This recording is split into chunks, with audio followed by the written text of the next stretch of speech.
Naquela noite, acordei com o Eco, meu cachorro, latindo sem parar. Ele estava empoleirado na beira da minha cama, de frente para a porta e latindo loucamente. Eu o cocei atrás da orelha para acalmá-lo e o guiei para o seu lugar habitual na minha cama. Olhando para trás, percebi que os latidos dele foram o primeiro aviso. Meu cérebro, hiperativo como é, estava curioso para saber por que ele estava se comportando de forma tão estranha.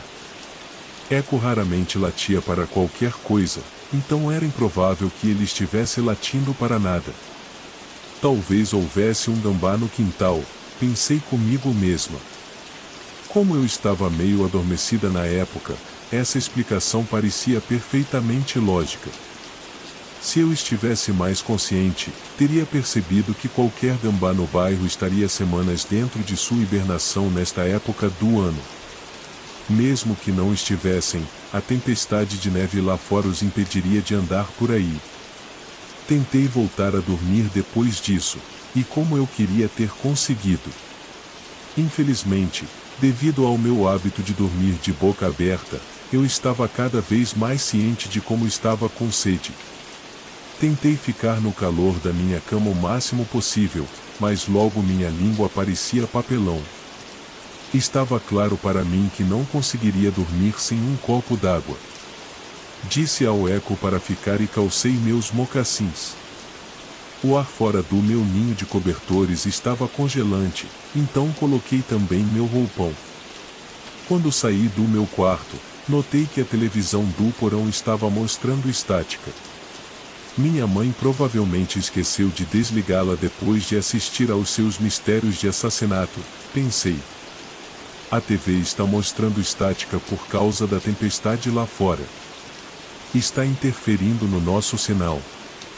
Outra explicação lógica, que seria muito menos lógica se eu estivesse completamente acordada.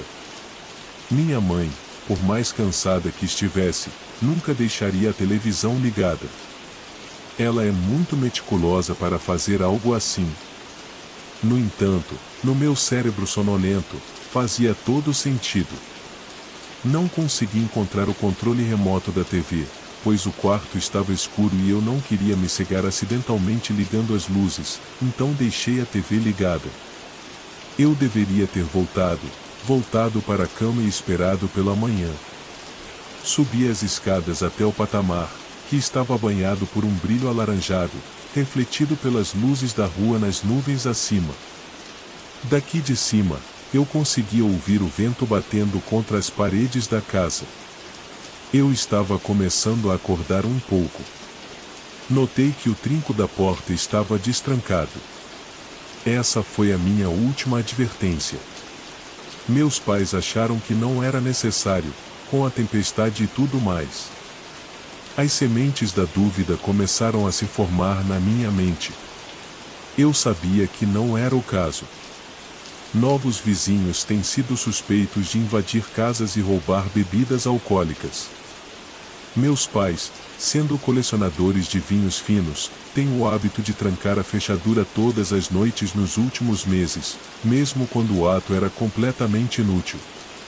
Minha consciência começou a despertar, começou a notar essas coisas. Um sentimento de desconforto começou a se acumular no meu estômago. Ainda assim, depois de trancar a fechadura, continuei até a cozinha. Da cozinha, eu tinha uma visão clara da sala de estar, e enquanto enchia um copo vazio com água da pia, notei não apenas que a televisão lá em cima também estava mostrando estática, mas que havia uma figura sentada no sofá.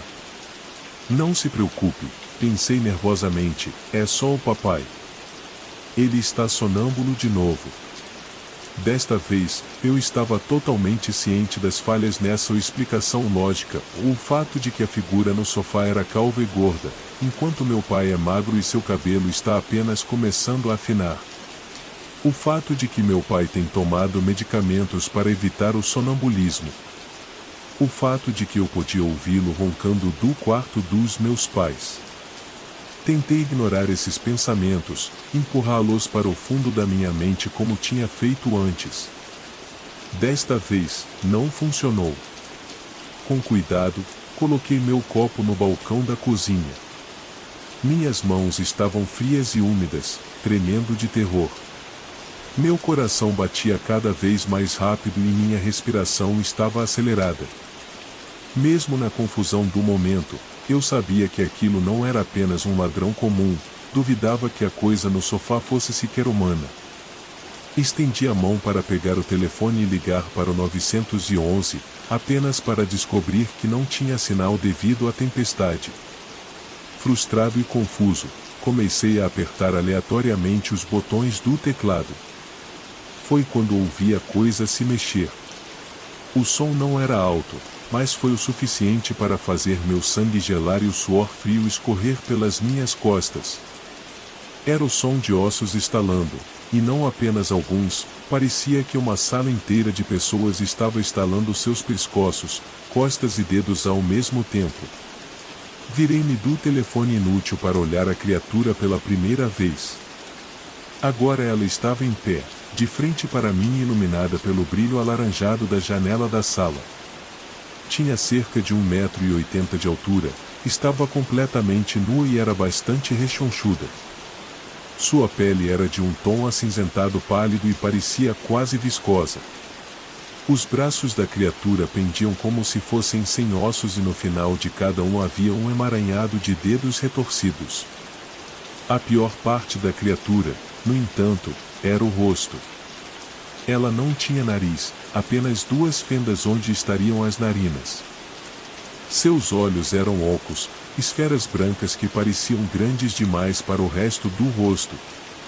Quanto à boca, bom, ela não tinha realmente uma. Parecia que toda a sua mandíbula inferior tinha sido arrancada do resto do rosto, deixando uma língua inchada e rosa pendurada contra seu pescoço. A criatura começou a andar em minha direção, fazendo aquele som horrível a cada passo.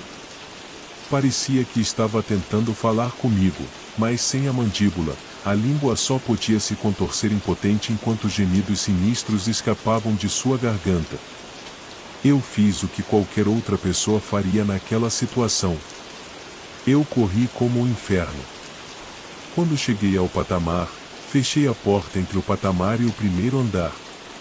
Eu tinha 3 opções e poderia me render à criatura, poderia descer as escadas, o que eventualmente levaria a um beco sem saída, ou poderia correr para fora e enfrentar uma das piores tempestades de neve da década. Nenhuma das minhas escolhas era desejável, mas eu sabia que estaria morto de qualquer maneira se continuasse parado ali. No entanto, não tive muito tempo para escolher, pois a porta entre mim e a criatura se abriu, revelando aquela coisa em todo o seu grotesco esplendor. Ela começou a descer as escadas em minha direção. Tomei minha decisão, e por mais estúpida que fosse, eu não estaria vivo se não tivesse feito isso. Eu destranquei a fechadura e corri para fora. Nos primeiros segundos, não senti absolutamente nada além da adrenalina e do medo que me consumiam. Olhando para trás para casa enquanto corria, juro que pude ver a criatura olhando para mim através da janela da cozinha. Ela parecia quase feliz. Quando minha casa desapareceu na tempestade de neve, o frio começou a se instalar. Vestindo apenas pijamas, pantufas e um roupão, não era difícil entender o motivo. Continuei correndo, com medo de que a coisa me perseguisse, mas estava começando a ficar dormente. Quando cheguei à estrada, não sentia mais os dedos. Quando percebi os faróis se aproximando, não sentia mais os dedos dos pés. Quando o veículo parou na minha frente, tudo estava começando a escurecer.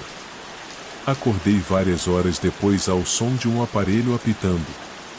A princípio, pensei que tudo não passava de um pesadelo, que estava de volta à minha cama e que meu despertador estava me dizendo para acordar e ir para a escola.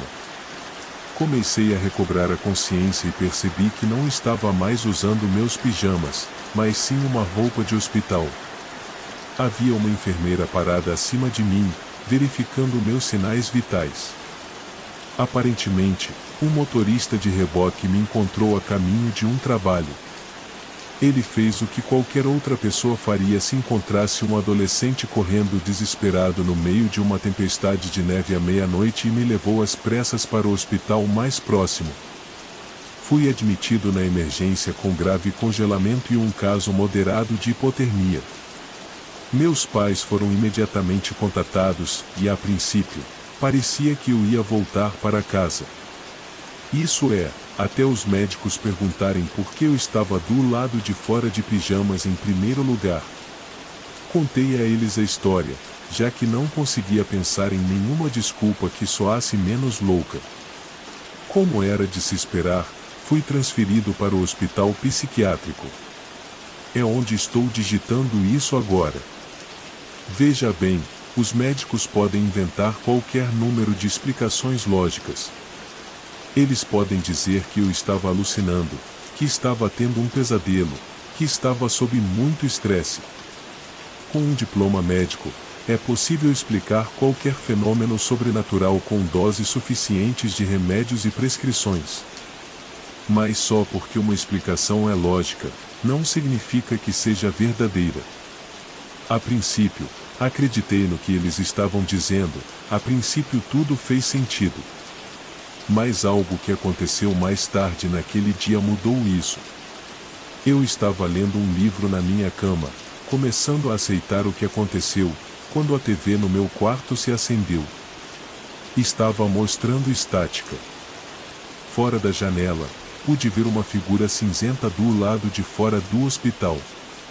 Mesmo estando no quarto andar, pude perceber que ela estava olhando diretamente para mim.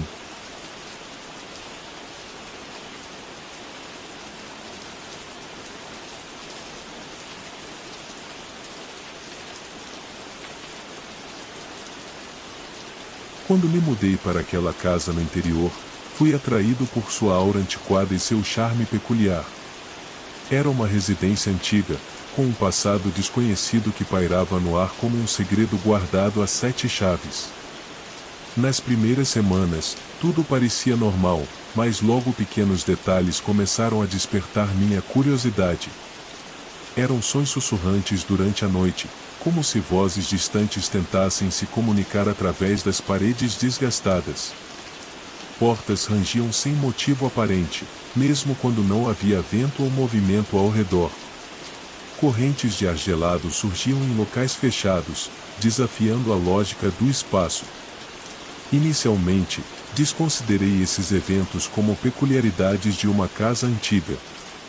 Porém, à medida que os dias passavam, as ocorrências se tornaram mais perturbadoras. Sombras pareciam se mover nos cantos dos cômodos, fugazes e insistentes. Quando eu virava a cabeça para olhar, nada estava lá. Era como se algo estivesse espreitando nas sombras, observando cada movimento meu.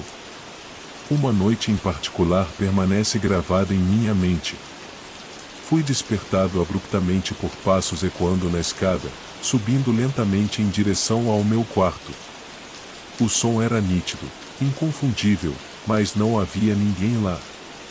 Uma sensação de desconforto invadiu o ambiente, o ar pareceu densificar-se. Corajosamente, decidi investigar, embora o medo tenha se manifestado em cada passo que eu dava. Subi as escadas com cautela, meus passos ecoando no silêncio da noite. Ao chegar ao topo, me deparei com uma figura pálida e indistinta parada no final do corredor. Ela estava tão próxima que podia sentir uma aura gélida emanando dela. Meus olhos se fixaram naquela presença, mas era impossível discernir qualquer detalhe. Era como se a escuridão e a neblina se unissem, formando uma silhueta etérea. Um calafrio percorreu minha espinha quando a figura simplesmente se desfez diante dos meus olhos, desaparecendo na escuridão do corredor. A inquietação persistiu. Pesquisei sobre a história daquela casa e descobri rumores macabros. Histórias sobre mortes misteriosas que ocorreram no passado e relatos de uma presença sobrenatural que assombrava aquele lugar há décadas começaram a fazer sentido. Tentei ignorar as sensações de ser observado, de sentir uma presença invisível rondando os cômodos. No entanto, algo inegável permanecia naquele lugar. Aquela presença era real, palpável e assustadora. Resolvi deixar aquela casa, mas as memórias daquelas experiências inexplicáveis ainda ecoam em minha mente. Às vezes, me pego questionando se a figura misteriosa que vi ainda vagueia pelos corredores, esperando por um novo habitante, esperando por sua próxima vítima. Mesmo após deixar aquela casa, as memórias perturbadoras persistiam, deixando-me inquieto e com muitas perguntas sem resposta. A cada noite, eu me pegava relembrando os momentos de medo e angústia que vivi naquele lugar misterioso. Procurei por respostas, investigando os registros históricos da região. Descobri relatos antigos que corroboravam com a estranha aura da casa. Naquele endereço, décadas atrás, havia um casarão habitado por uma família que misteriosamente desapareceu sem deixar vestígios. Rumores sobre atividades sombrias e eventos inexplicáveis circulavam pela cidade, mas nada foi comprovado. Determinado a desvendar aquele mistério, retornei à casa antiga, desta vez munido de câmeras e equipamentos para registrar qualquer evidência da presença inexplicável. Ao adentrar os aposentos, uma sensação arrepiante de déjà-vu me invadiu, como se o lugar estivesse à espera da minha volta. Comecei a registrar cada detalhe, desde os corredores sombrios até os cômodos em silêncio. A atmosfera estava carregada, a energia do local parecia densa e opressiva. Sons sussurrantes ecoavam pelas paredes, e minha câmera capturava pequenas alterações na temperatura e flutuações inexplicáveis de luz. Ao analisar as gravações, pude observar distorções nas imagens, sombras que se moviam rapidamente, aparições fugazes e ruídos estranhos que não podiam ser explicados. Havia algo além da compreensão humana permeando aquele ambiente. Decidi passar uma noite na casa para tentar obter mais informações. No entanto, mal consegui dormir. Pesadelos vívidos me assombraram, visões de figuras indistintas, sussurros ininteligíveis ecoando em meus ouvidos e uma sensação constante de estar sendo observado por olhos invisíveis. Durante a noite, enquanto estava sentado no escuro, uma onda súbita de frio intenso me envolveu, mesmo estando em pleno verão. Apareci diante do espelho antigo, o mesmo que me atormentara antes, e nele vi uma imagem distorcida de mim mesmo. Meus olhos refletiam um medo profundo, um terror que não podia ser expresso em palavras. Tentei sair daquele transe, mas uma força invisível me puxava em direção ao espelho. As palavras sussurradas no vento ecoavam em minha mente, quase como um apelo para que eu me entregasse à escuridão. Com um esforço tremendo, consegui me libertar e fugir da sala. Cada passo que eu dava para fora daquela casa antiga era uma fuga desesperada daquilo que não podia compreender. As experiências angustiantes, as manifestações inexplicáveis e a sensação de que algo sobrenatural habitava aquele lugar assombrariam minha vida para sempre. Mesmo após partir, permaneço atormentado por aqueles eventos, questionando se havia descoberto a verdade ou apenas arranhado a superfície de um mistério muito maior e mais aterrorizante do que poderia imaginar.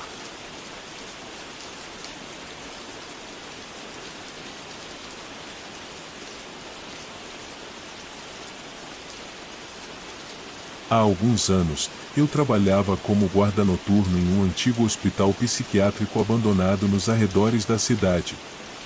Era um lugar imenso, de aspecto sombrio, com corredores longos e salas vazias, onde o silêncio era interrompido apenas pelo eco de passos solitários ou pelos rangidos das estruturas decadentes. Minha rotina era monótona: rondar os corredores, verificar as áreas designadas e garantir que ninguém invadisse o local. Na maioria das noites, nada incomum acontecia, até aquela noite fatídica. Era uma noite de tempestade, com trovões ensurdecedores e relâmpagos iluminando brevemente os corredores do hospital. Enquanto eu caminhava, ouvi um choro abafado ecoando de algum lugar distante. Instintivamente, segui o som, adentrando uma ala do hospital há muito esquecida. Entre portas enferrujadas e corredores empoeirados, encontrei uma sala com uma fraca luz tremeluzente. Através da porta semiaberta, vi uma figura indistinta sentada no chão, soluçando baixinho. Chamei, mas não houve resposta. Com passos hesitantes, entrei na sala. A figura estava de costas para mim, vestida com um traje hospitalar antigo.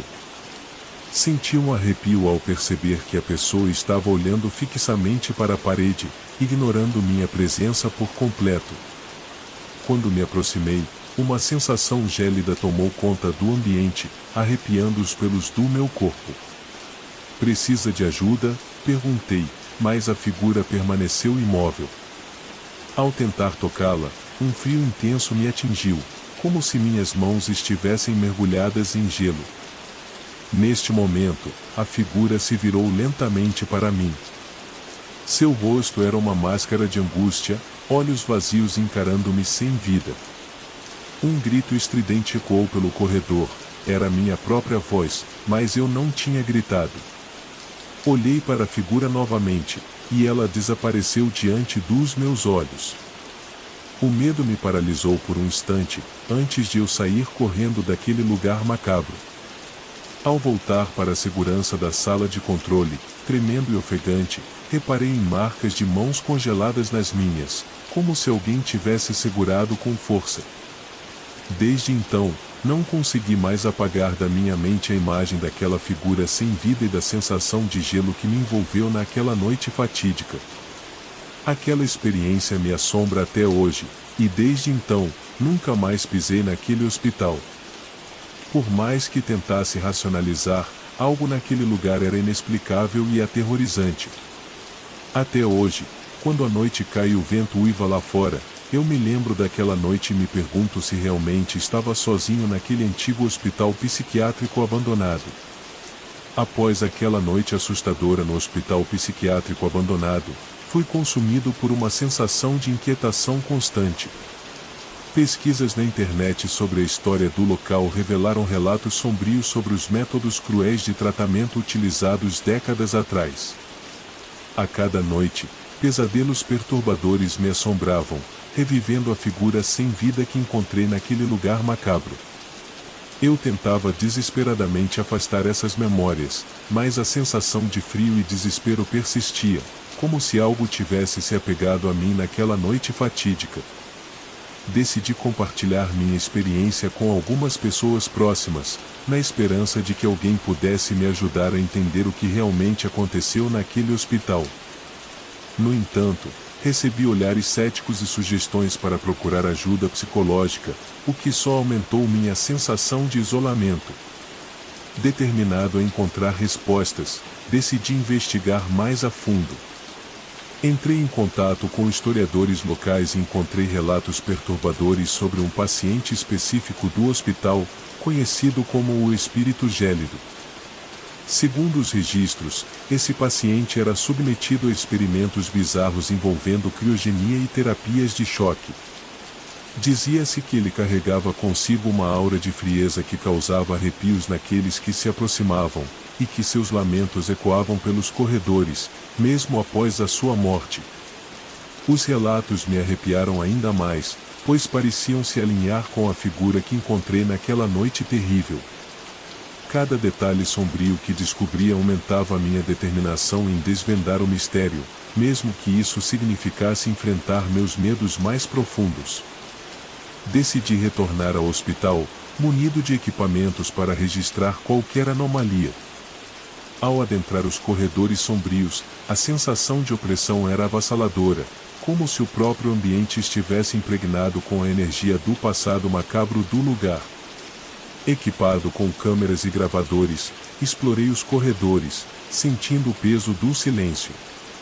As horas se arrastavam lentamente, até que, em um momento de absoluto silêncio, o ar ao meu redor pareceu congelar. Uma sensação de presença gelada me envolveu, e os dispositivos começaram a falhar inexplicavelmente.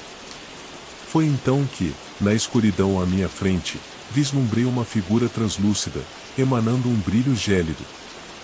O desespero se apoderou de mim quando percebi que era o espírito gélido a poucos metros de distância.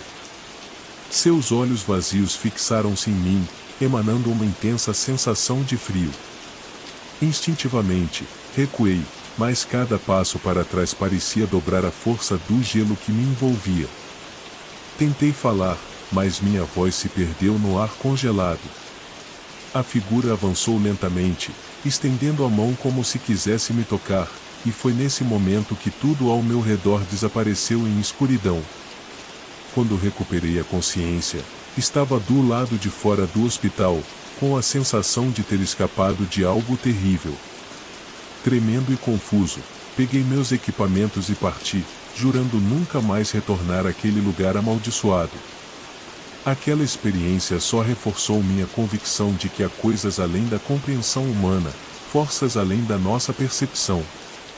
A figura do espírito gélido continua a assombrar meus pensamentos, e desde então, mantenho distância de qualquer lugar que possa guardar segredos tão sombrios quanto os do hospital psiquiátrico abandonado.